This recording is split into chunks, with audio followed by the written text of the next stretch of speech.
தந்தை மகன் தூய ஆவியின் பெயராலே ஆமென்.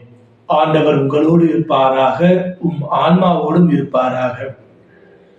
இறையேசுவில் பிரியமுள்ள சகோதர சகோதரிகளே, இன்று நாம் திருவருகை காலத்தின் 3வது ஞாயிற்றுக்கிழமையில் அடியெடுத்து வைக்கின்றோம். இந்த ஞாயிற்றுக்கிழமையை மகிழ்ச்சியின் ஞாயிறு என்று அழைக்கின்றோம்.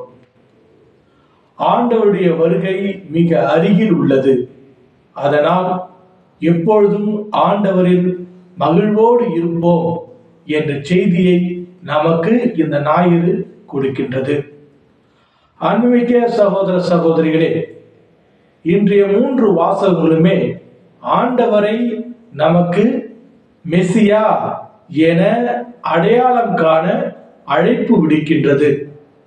முதல் வாசகத்தில் இறைவாக்கின எசையா பாழ்நிலத்தில் பூத்து குலுங்கும் பூவை போல நாம் ஆண்டவரின் வருகைக்காக நம்பிக்கையோடு காத்திருக்க வேண்டும் என்ற செய்தியை மிக தெள்ளத் தெளிவாக கூறுகின்றார். இன்றைய 2ஆம் வாசகத்தில் திருத்துதர் யாக்கோபு பயிரிடுவர் நிலத்தில் பயிரிட்ட பிறகு நிலத்தின் விளைச்சலுக்காக காத்திருப்பது போல நாமும் ஆண்டவருடைய வருகைக்காக முழு நம்பிக்கையோடு காத்திருக்க வேண்டும் என்ற செய்தியை நமக்கு கூறுகின்றார். இன்றைய நற்செய்தியானது மத்தேயு எழுதிய நற்செய்தி 11வது அதிகாரம் 2-11 முடிய உள்ள வசனம் நமக்கு கூறும் செய்தி என்றால் திருமுழுக்கு யோவானின் சாட்சியம்.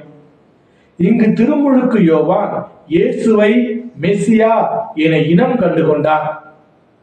அவர் தன்னுடைய சீடர்களை நோக்கி இவ்வாறு கூறுகின்றார்: இயேசுவை கண்டு அவரிடம் நீர்தான் வரவிருக்கின்றவரா அல்லது நாங்கள் வேற யாருக்காவது காத்திருக்க வேண்டுமா என்று கேட்கின்றார்கள். அதற்கு இயேசு சிறந்த பதில் அளிக்கின்றார். அந்த பதில், நீங்கள் காண்பதை போய் திருமுழுக்கு யோவானிடம் கூறுங்கள், அதுவே உங்களுக்கு அடையாளம் என்று கூறி தன்னுடைய வாழ்வின் அர்த்தத்தை அவர்களுக்கு நிரூபிக்கின்றார். இங்கு திருமுழுக்கு யோவான் இயேசுவை மெசியா என்று அடையாளம் கண்டு கொண்டார். அன்பிற்கிய சகோதர சகோதரிகளே, நாம் இந்த புதிய நாளை தொடங்கி இருக்கின்றோம். இந்த புதிய நாளிலே இறைவனின் வருகை மிக அருகில் உள்ளது. நாம் அதற்கு நம்மையே நாம் தயார் செய்வோம். முழு உள்ளத்தோடும் முழு ஆன்மாவோடும் முழு இதயத்தோடும் நாம் நம்முடைய ஆண்டவரின் பிறப்புக்காக தயார் செய்து அவரை நம்முடைய உள்ளத்திலும் இல்லத்திலும் வரவேற்க தயாராக இருப்போம்.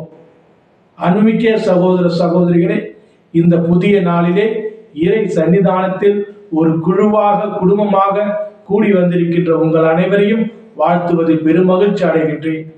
நாம் இறைவனோடு சேர்ந்து பயணிப்போம். இந்த நாள், இந்த வாரம் ஒரு ஆசீர்வாதமான வாரமாகவும் மகிழ்ச்சியின் வாரமாகவும் இருக்க நாம் இறைவனிடம் சிறப்பாக வேண்டுவோம். எல்லாம் வல்ல இறைவன் தந்தை மகன் தூய திரு ஆவி உங்கள் அனைவரையும் நிறைவாக ஆசீர்வதித்து காத்து வழி நடத்துவாராக. ஆமென்.